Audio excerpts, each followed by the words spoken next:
Sergio Silva, ti porti a casa un punto, ma che partita hai visto questo Follonica-Sarzana?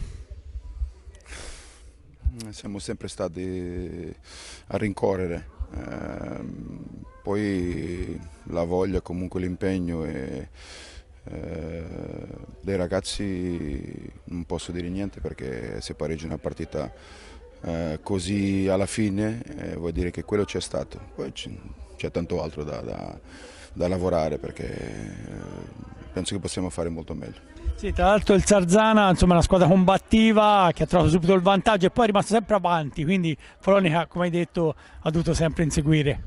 Sì, tante volte direi cuore, voglia, carattere, ma poi tante volte nel modo sbagliato. Ho visto i ragazzi molto lenti e non l'avevo visto durante la settimana, ho già detto nel spogliatoio a loro, quindi pensavo che si potesse fare una partita diversa. Prendiamo il punto che è importante.